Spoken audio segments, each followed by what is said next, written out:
it's Paola. Welcome back to another video regarding relationship and sexual intimacy between how my friend said we need to consider also woman and woman and not just men and woman and men and men.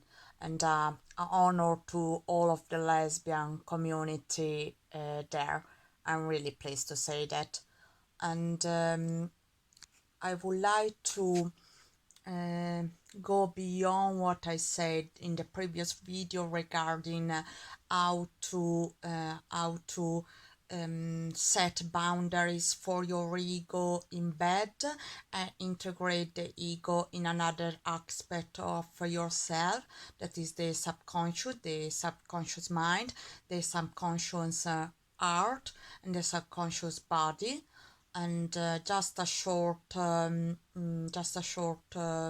would like to say this before let get in deep into the conversation regarding sex, woman, men. And the subconscious mind and the subconscious is a part of ourself that live inside of us, and is it's all mixed up together within with the bad and good things, the ugliness of us and the good of us. And for a healthy life, regardless relationship, the person need to be aware of his or her subconscious, and the subconscious need to arise at the awareness level, so I can be conscious of myself, my identity, my presence, how I'm related to the other people, and I can be conscious also when it's come to sex to my I can be conscious of my partner, and in bed, reconnected to the topic, these two unconscious mind can in a really awareness state coming together, and it's like a force, it's like a battle, but the battle is good, the anger is good, because the anger, the creativity that anger express coming together in this battle, in the battle of the thanatos, that is the death instinct, expressing through sex as well, and beyond this one, but we are getting there in a moment. And this destructive battle inside of us, it's expressing through sex to a really connection between the two, and maybe sometimes it takes some adjustment, maybe sometimes he's brutal or she's brutal in a really nasty way, but it's just we need to observe things in another perspective, and see, maybe it was really disruptive, because maybe is experiencing some disruptive and some trauma and some disruptive interaction when he was younger, when he was at the first stage of his relationship with other people, with mom, with dad, with other relatives, and go beyond that, try to get a communication, try to get this anger in a communication with touching before really slow. Maybe we can say this, maybe to prevent the anger to express destructively in bed, we can slow down our partner, especially the woman.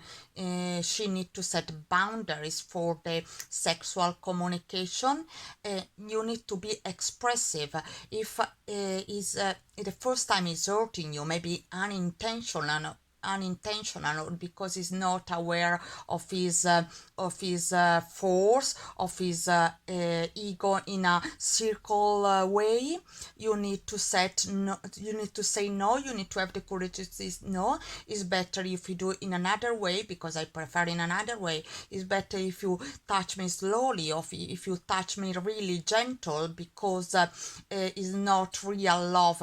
It's too brutal. It's just the first drive, the primitive drive that is in all on us, and we need to recognize that, and the two partners need to be aware of their drives and transmute them in the desire to take care of her in bed, with hugging, with really really healthy in some way, we can call it penetration. She accepts him as a part of herself, and in this continuum of the two people coming together, for the lesbian, the two people coming together maybe in a cunnilingus, it can be a real love, it can be a real expression of our God inside, of our desire to go beyond ourselves, and to raise our subconscious mind in a more awareness way, and in a deep way as well, because it's all part of they are all opposite.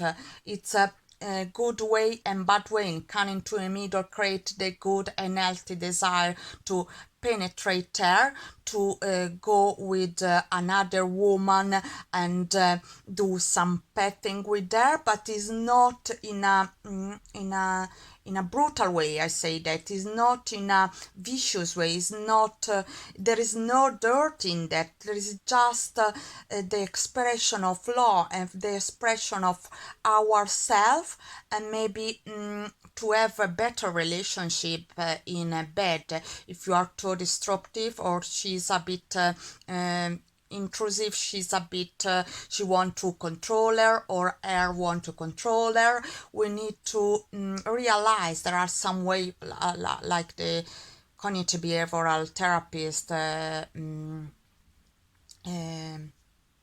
tell us, then it can be beneficial.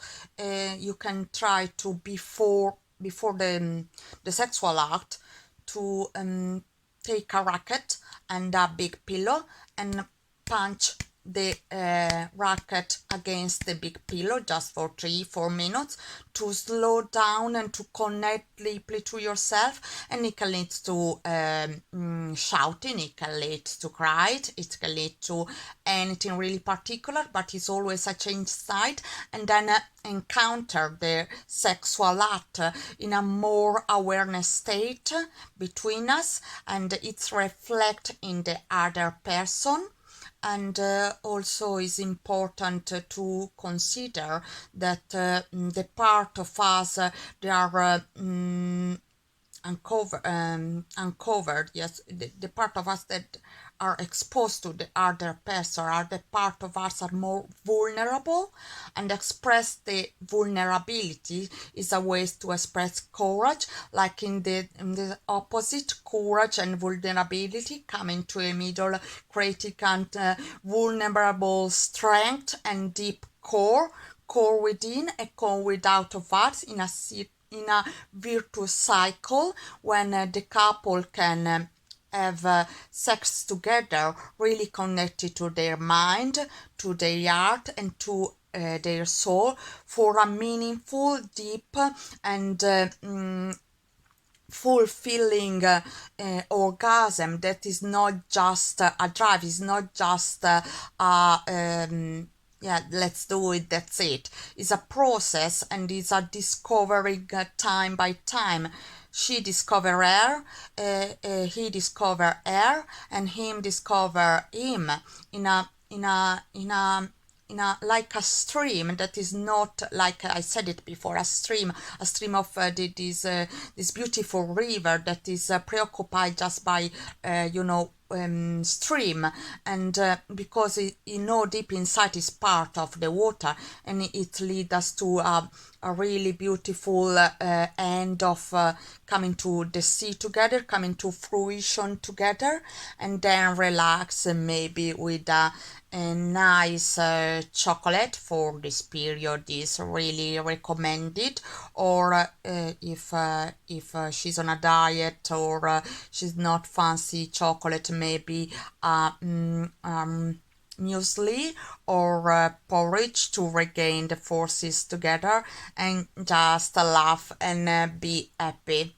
For this video is everything. I'm coming up with other videos soon. Much love. Bye.